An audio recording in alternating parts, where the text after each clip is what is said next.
Alright, what's up everyone? Today I wanted to go over my Steam controller configuration for Elden Ring. So before we get started, I do want to note that From Software games do have a little bit of a quirk with them, and if you've been keeping up with the Steam Deck verified program, you will know that some games on Steam Deck will have this note that says it does not support external controllers. That's because FromSoft games tend to have this weird quirk where if they see a gamepad in your Windows system, it will lock onto that and use that as player one with no way to change it. And that means if you try and use Steam input with a gamepad configuration, it won't work, but it will work with a keyboard and mouse configuration. So if you're trying to get it to work with Steam, just know that you need to unplug everything that could possibly expose itself as a gamepad. And if you have anything that has installed like VJoy controllers into your system, it might be a good idea to get rid of those too. I don't know, it depends on your use case. So anyway, let's get into the configuration. Before we get into the actual Steam controller configuration, I want to go over the changes that I've made to the in-game settings. The most important one that I have done is changing mouse sensitivity to 1, and this is because Elden Ring currently has an incredibly jittery mouse if it's on a higher sensitivity than that. I have seen that they are aware of that and are looking to patch that in the future, but for now just set it to 1. The other thing that I've done, and this is more of a personal ergonomics consideration, is swapping the bumpers and the triggers in terms of functionality so that the triggers are the light attacks or block, and the bumpers are the strong attacks or the skill use. And alright, here's the actual configuration overview page. As many of you know, I use left touchpad move, and then I use the right touchpad and gyro as mouse combined.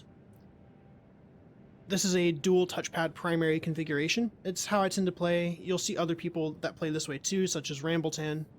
He did a live stream earlier today kind of showcasing how he's done his configuration for it, and it's really good. You should go watch the VOD of that if you want.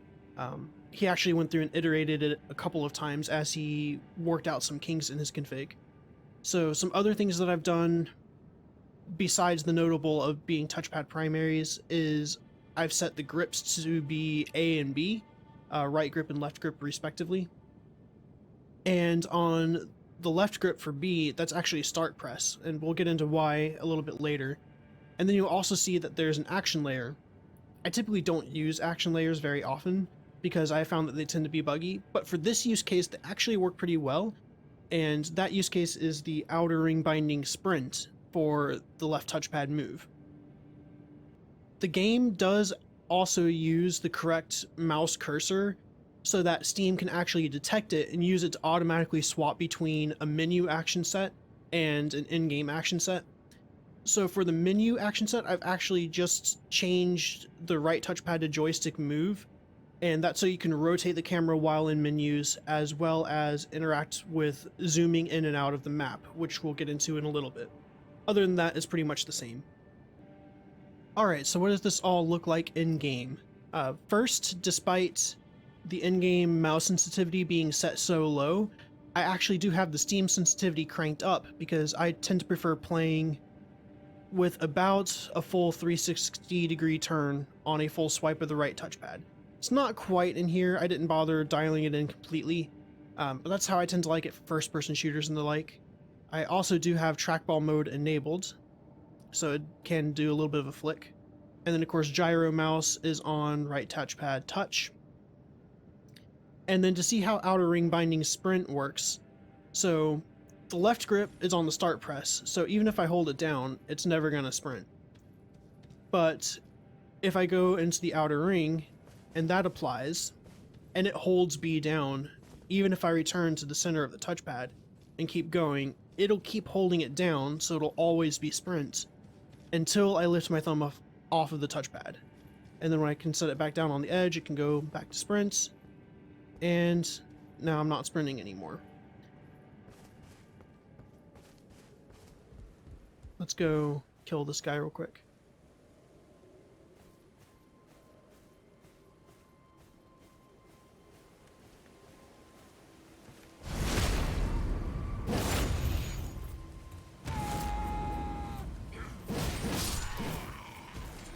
Good.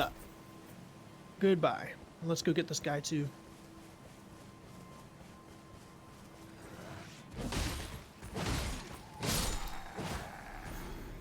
Alright. Godric Soldier Gauntlets, awesome. And bolts. That's gonna be good because I started with the Wretch, so I have like nothing. Equip load. Yeah, that should still be good. Perfect. Getting a little bit more armor going.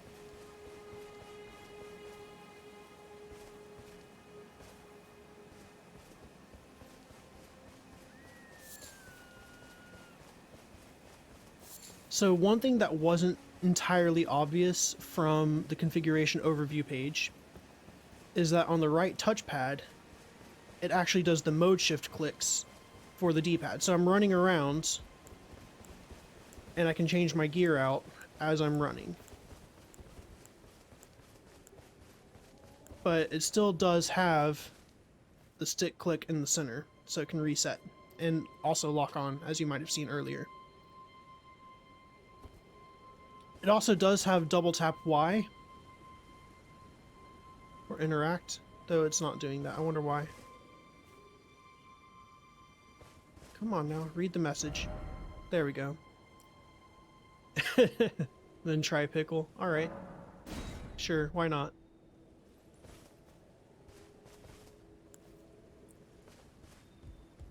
So the last thing I want to go over is how it has the automatic set swapping and how I use that on the map. So let's demonstrate that real quick.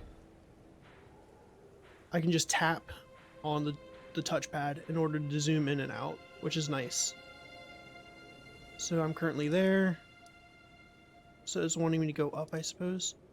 Groveside Cave. I need to go up that direction. I think the map fragment's there. But yeah, so you can just tap on the pad in order to zoom in and out, which I think is quite nice. I also did keep mouse gyro active in menus, and I also changed the trigger to be a mouse click as opposed to a trigger while in the menu action set. That way I can actually interact with things. That's basically it for this configuration. I hope you guys liked it, and let me know if you like the voice visualizer that I have chosen. I wanted to try something different. I've been having issues with my camera recently, otherwise I would be using a green screen and you'd be seeing my face. But one final thing to go over before I close this video out.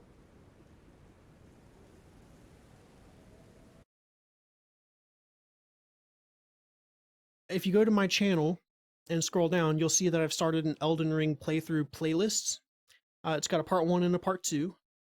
Part 1 was kind of a pre-recorded video because I was having camera issues and didn't have the voice visualizer set up, so I wasn't sure if I wanted to stream just yet, but that first part is recorded. And then the second part, I did a little bit of a live stream, and from here on out, I'm going to be live streaming all the gameplay. So you'll be able to find it there once it's all been uploaded and such after the stream, if you want to catch the VODs later.